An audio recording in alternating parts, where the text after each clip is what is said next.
Agilikas lahamasalo kolatle. Nuguam owadi gayasanaka pokmasutino kukwatmis. Muskamag zaudeno. My traditional name is Owadi. I'm the elected chief of the Kwikmasutinu Kwakwatmis First Nation, the chair of the Muskamag Zaudeno Tribal Council, and I'm on the executive of the Union of BC Indian Chiefs.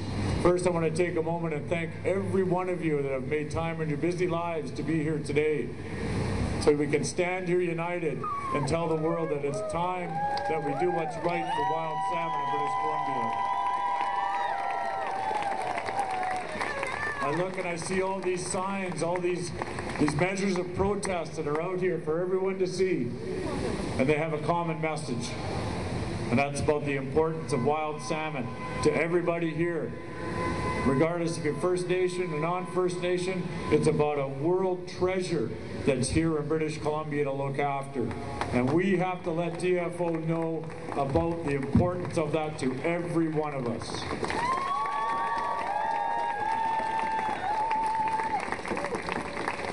I look in the crowd here today and I see many different people.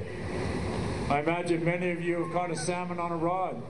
I bet you many of you have wonderful memories of doing that very activity with your father, your uncle, perhaps a grandfather, and how important it is that you get that opportunity to do that with your own children and with your own grandchildren. And it's time that each one of us, as my Uncle Bobby Joseph has spoken of today, to make this personal commitment for wild salmon. How is it that we can influence the circles of people in our lives? How can we motivate those very same people to stand up as we are standing up collectively today? Because it's time. We don't want to see the reproduction of the loss of an incredible species as we saw on the east coast of Canada with the cod collapse, where we saw decisions made on political grounds rather than sound scientific practice. How is it that in the rest of the world they know that sea lice from aquaculture kills outward migrating salmonoids, and for some reason the government of British Columbia and Canada decide to ignore this very fact here in British Columbia?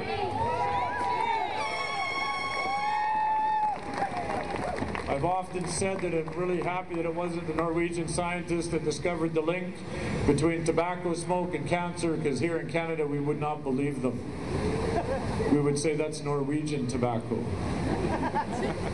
And we can see how silly an argument that is. I want to thank everyone. I want you to draw the energy that I'm feeling here amongst all of us, and to take that with you from today. To let the province of BC know, as the sun sets on their jurisdiction on aquaculture, that they do not expand the industry in the 12th hour before they hand the regulatory administration to the D.F.O. I've had conversations with senior members of the Ministry of Agriculture and Lands telling me that they were planning to exercise their full jurisdiction and authority as they hand the jurisdiction over to the feds. In the Broughton Archipelago, the territory of the Musqueam Zaudeno people, this means the doubling of size of every fish farm license in our territory. Now, when we think about this, that is only 1/3 of this industry in BC.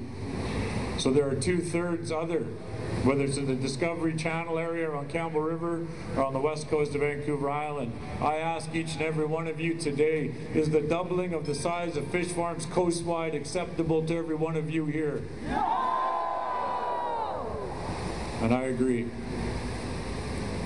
But I have to say that if we want to do things differently, we have to do things differently.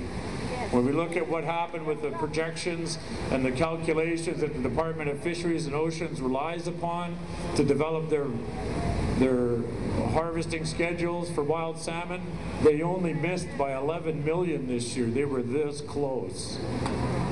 What I question is their methodology. What I question is the way that they do their work to have some sound management criteria, and it's missing. And what we have to do is do it differently. And I would say to the Department of Fisheries and Oceans that there are many First Nations on the coast that have relied upon this resource since time immemorial. And we have some answers that could guide the work that is upcoming for the Department of Fisheries and Oceans. But in closing, I want to ask all of you to let your MLAs know. And I want to hear of emails and letters to the editor and to Premier Gordon Campbell and Minister Thompson that the expansion of aquaculture in the province of British Columbia is unacceptable, period. Gaelic as well.